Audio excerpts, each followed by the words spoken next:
오늘 본문은 8개의 환상 중에서 세 번째 측량줄을 잡은 사람의 환상에 대한 말씀입니다. 성전 재건을 중단하였던 이스라엘 백성들은 스가랴의 말씀을 듣고 재건 공사를 다시 시작하였습니다. 하지만 이스라엘 백성들은 여전히 불안하고 두려웠습니다. 비록 여호와의 말씀이 있었다고는 하나, 그러나 상황이 바뀐 것은 아무것도 없었습니다. 여전히 이방 민족들은 기세등등하여 성전을 건축하려고 하는 이스라엘 백성들을 호시탐탐 노리고 있었던 것입니다.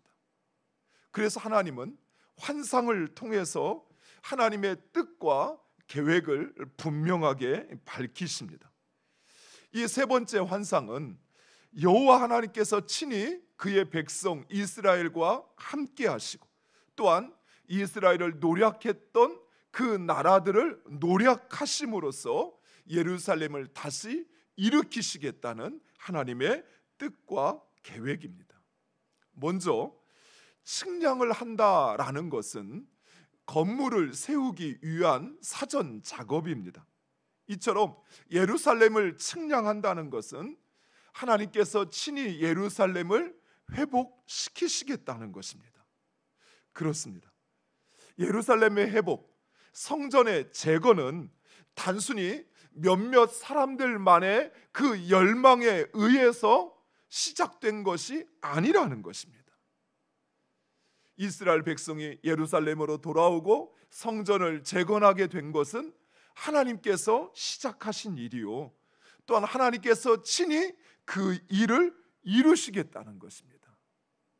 또한 그 예루살렘에 많은 나라 백성들을 모아 그들이 하나님의 백성이 되게 하시겠다는 것입니다. 그래서 예루살렘은 그 성곽을 지을 수 없을 만큼 사람과 가축이 많아질 것입니다. 성곽은 그 백성의 그 성의 경계를 말하는 것이죠. 그런데 그 성 안의 사람들과 그 가축이 그 성곽에 차고도 넘쳐서 성곽이 의미가 없어져 버린다는 것이, 성곽을 세울 수 없을 만큼 그곳에 사는 백성들과 그 가축이 번성하고 충만해질 거라는 것입니다.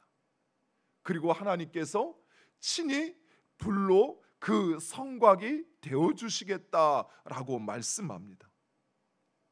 하나님께서 세계 모든 민족을 예루살렘으로 부르시어서, 그래서 그 예루살렘의 모든 민족으로 살게 하실 뿐만 아니라 그들의 삶을 풍요롭게 하시어서 예루살렘이 감당할 수 없을 만큼 그렇게 많아지게 하시겠다는 거예요. 또한 하나님께서 친히 그들의 성곽이 되어 주시어서 그들을 지키시겠다는 것입니다. 사랑하는 성도 여러분, 이처럼 하나님의 백성이 세상에 번성하고 충만한 것, 이것은 창세로부터 하나님께서 줄기차게 선포하시고 명령하신 하나님의 뜻이요 계획입니다.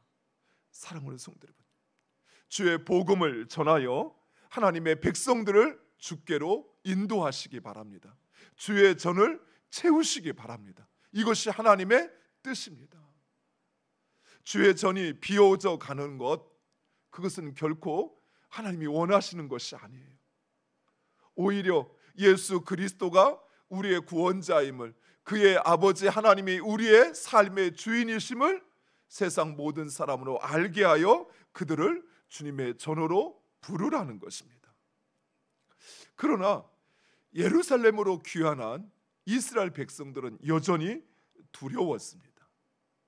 주변 이방 민족뿐만 아니라 그들을 놓아주었던 이 바벨론 제국, 이 페르시아 제국이 언제 다시 자신들의 그 터전을 부수고 자신들을 잡아갈지 두려웠던 것입니다. 왜냐하면 여전히 페르시아 제국은 강국으로 자리를 잡고 있었기 때문입니다. 그래서 하나님은 바로 그 바벨론을 향한 하나님의 멸망 계획을 말씀하십니다. 하나님의 도구가 되어 이스라엘을 노략하였던 바벨론은 하나님의 뜻 이상으로, 하나님이 원하시는 것 그 이상으로 이스라엘을 노략하였기에 하나님은 그들을 심판하실 것이다 라고 말씀하십니다. 그런데 이 말씀에 하나님의 두 가지 놀라운 섭리가 숨겨져 있습니다. 첫 번째는 하나님께서 포로된 이스라엘 백성들을 예루살렘으로 귀환하게 하신 것은 하나님께서 약속하신 70년을 성취하신 것이었습니다. 그런데 또 한 가지 의미가 있었어요. 오늘 말씀에 보면 멸망당하는 바벨론으로부터 이스라엘을 보호하시기 위하여 이스라엘 백성들을 그곳에서 먼저 빼내오시는 것이라는 사실입니다. 사랑하는 성도 여러분, 이처럼 하나님의 뜻과 계획은 우리의 생각보다 더 깊고 높고 그리고 완전합니다. 내 생각에는, 내 경험에는 이것이 최선일 것 같아요. 이게 가장 확실한 방법일 것 같아요. 그러나 우리 하나님의 뜻과 계획은 우리의 생각보다 더 깊습니다. 그것은 더 모든 것을 포괄하는 완전한 것입니다. 따라서 하나님의 뜻에 순종하는 것, 그것이 우리의 최선이라는 거예요. 여러분의 삶의 최선, 남편을 위한 최선, 아내를 위한 최선, 부모를 위한 최선, 자녀를 위한 최선, 그것은 바로 하나님의 말씀입니다. 그보다 더 확실한 방법은 없다는 사실이에요. 내가 이렇게 말하면 그 사람이 바뀔 것 같죠. 내가 이렇게 조치를 취하면 그 일이 잘 될 것 같죠. 내 생각일 뿐이에요. 이 세상을 주장하시는 하나님, 그 하나님의 원대한 뜻과 계획에 나를 맡기는 것이 우리의 최선입니다. 두 번째, 이스라엘이 멸망하였을 때 이스라엘 백성들은 하나님께서 자신을 버리셨다고, 하나님께서 자신을 떠나셨다라고 생각했습니다. 그래서 그들은 홀로 바벨론에 버려져 고통당한다고 생각을 했습니다. 그런데 오늘 본문은 이러한 이스라엘 백성들의 생각을 완전히 뒤집어 놓고 있습니다. 우리 8절 말씀을 다시 한번 읽겠습니다. 8절, 만군의 여호와께서 이같이 말씀하시되 영광을 위하여 너희를 노략한 여러 나라로 보내셨나니 너희를 범하는 자는 그의 눈동자를 범하는 것이라. 아멘. 이스라엘을 노략하였다라고 말하지 않고 오늘 8절에 자세히 보면 너희를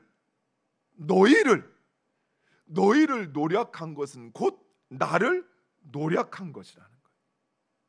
하나님은 이스라엘을 노략한 바벨론을 향하여서 너희를 노략하였다라고만 말하는 것이 아니라 나를 노략하였다라고 이야기합니다.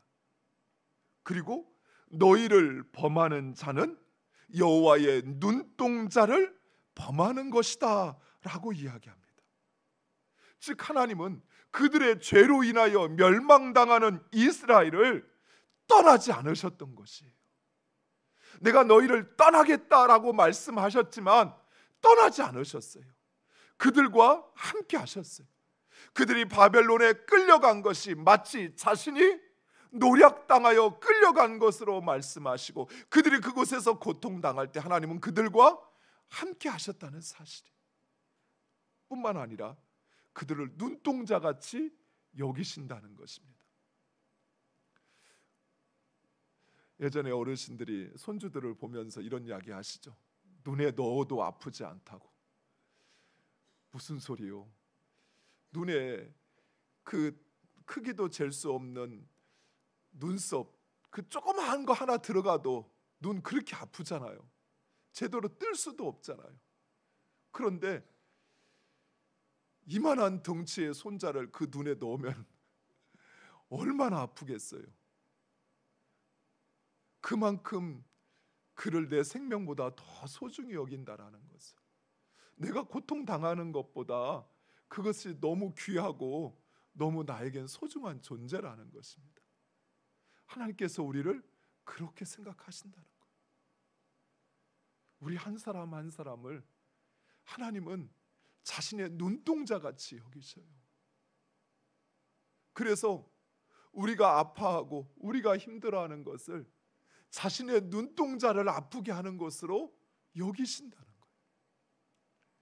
사랑하는 성도 여러분, 하나님은 결코 그의 백성을 떠나지 않으십니다.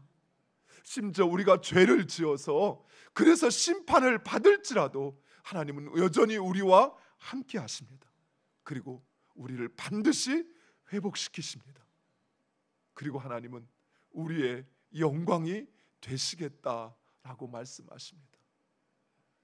하나님께서 우리를 다시 회복시키시어서 세상 가운데 가장 낮은 자로 나를 낮추시는 줄 알았는데 그게 아니라 나를 가장 높이셔서 그래서 세상 모든 이들의 영광이 되게 하시겠다는 것이, 영화롭게 하시겠다는 것입니다. 사랑하는 성도 여러분, 그 하나님을 기대하시기 바랍니다. 그리고 그 하나님을 찬양하며 믿고 나아가는 여러분 되시기를 축원드립니다. 기도하겠습니다.